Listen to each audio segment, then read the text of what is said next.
പഠിച്ചു പാസ്സായി ജോലിക്കല്ലേ മൂല്യമതില്ലേ സർക്കാരെ മൂല്യമതില്ലേ അധികാരികളെ ഞങ്ങളെ ഇങ്ങനെ തെരുവിലിറങ്ങി എന്തിനിങ്ങനെ കൊല്ലുന്നു ഞങ്ങളുടെ ജോലികൾ ഞങ്ങൾക്കായി ഉത്തരവേഗോ സർക്കാരെ ഉത്തരവേഗോ അധികാരികളെ നൽകുക മടിയന്തേ പോരാട്ടം ലക്ഷ്യം വരെയും പോരാട്ടം എല്ലട്ടും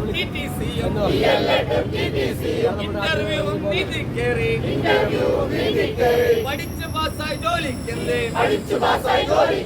മൂല്യമതില്ലേ സർക്കാരെ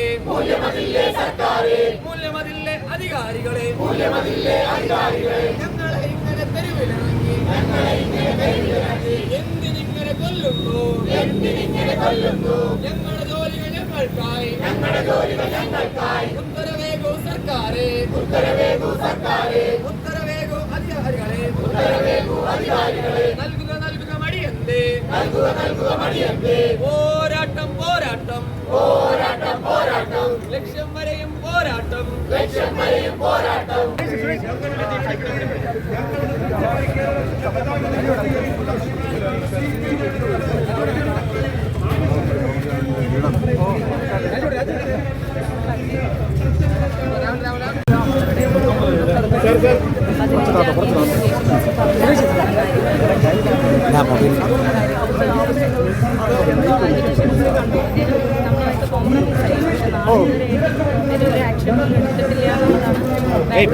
ശ്രീചേട്ടാ ഞാൻ പോകൂല സരി 14 ജില്ലകളിൽ 4 ജില്ലകളിൽ ഒരു നിയമനം 2 വർഷമായിട്ട് കഴിഞ്ഞ വർഷം 4300 ചില്ലറ നടന്ന നിയമനം ഇപ്പോൾ നടക്കുന്നത് ഈ 2 വർഷമായിട്ട് നടന്ന ആകെ 20 അതായത്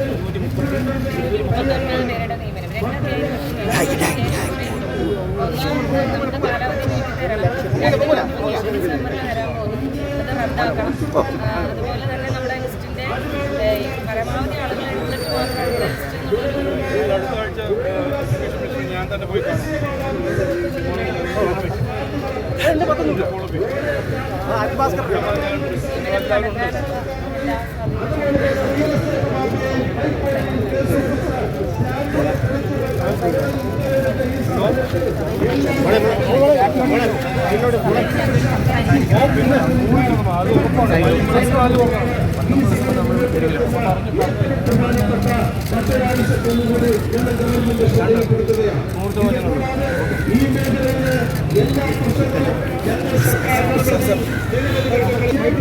നമുക്ക് എല്ലാവർക്കും അറിയാം, ഇത്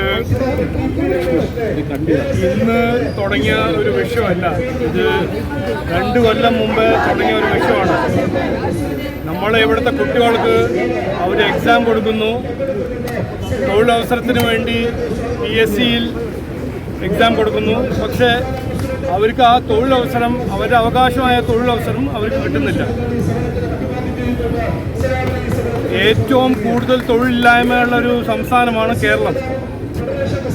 ഇവിടെ നടക്കുന്ന കാര്യങ്ങളൊന്നും ചെയ്യാണ്ട് ഇവിടുത്തെ ബഹുമാനപ്പെട്ട മുഖ്യമന്ത്രി ഡൽഹിയിൽ പോയി സഞ്ചരിക്കുന്നു, ഫോട്ടോ ഓപ്പ് എടുക്കുന്നു. പക്ഷേ ഞാൻ അദ്ദേഹത്തോട് അഭ്യർത്ഥിക്കുന്നത്, നമ്മുടെ കുട്ടികളും നമ്മുടെ ഈ സംസ്ഥാനത്തിൻ്റെ തൊഴിലില്ലായ്മേൻ്റെ പ്രശ്നം പരിഹരിക്കണം. ഈ സർക്കാർ വന്നിട്ട് 2 മാസമായി, 2.5 മാസമായി 10,000 കോടി കൂടുതൽ കടമെടുത്തിട്ടുണ്ട് ഈ സർക്കാർ. ഒരു ഒറ്റ തൊഴിലവസരം സൃഷ്ടിച്ചിട്ടില്ല, ഒരു കാര്യവും ചെയ്തിട്ടില്ല. ഈ ഇവിടെ ഇരിക്കുന്ന കുട്ടികളുടെ അവകാശങ്ങൾ, അവരുടെ ഭാവിയെ കുറിച്ച് ചിന്തിക്കണം എന്നാണ് ഞാൻ ഇന്ന് ആവശ്യപ്പെടുന്നത്. അവരൊപ്പം BJP ആദ്യവും ഉണ്ടായിരുന്നു, ഇന്നും ഉണ്ടാവും. കൃത്യമായി നമ്മൾ ഈ ഡൽഹിയിൽ കാണുന്ന രാഹുൽ ഗാന്ധിൻ്റെ നാടകവും CPM ചെയ്യുന്ന നാടകമെല്ലാം നമ്മൾ മനസ്സിലാക്കണം. ഇവിടെ കുട്ടികൾക്ക് കൃത്യമായ ഒരു പ്രശ്നം ഉണ്ടാകുമ്പോൾ അതിനെ പരിഹരിക്കാൻ അവർ ഒരു കാര്യവും ചെയ്യില്ല, ഒരു വിരല് ഉയർത്തില്ല. എന്നിട്ടാണ് പോയിട്ട് അവിടെ ഓരോന്ന് പറയുന്നത്. ഈ കുട്ടികളുടെ അവകാശമാണ്, തൊഴിൽ അവരുടെ അവകാശമാണ്. ഈ PSCയിൽ ഇവിടെ സമരം ചെയ്യുന്നവർക്ക് ഞങ്ങളുടെ 100% പിന്തുണയുണ്ട്. ഞാൻ അടുത്ത ആഴ്ച എഡ്യൂക്കേഷൻ മിനിസ്റ്ററിനെ കാണും.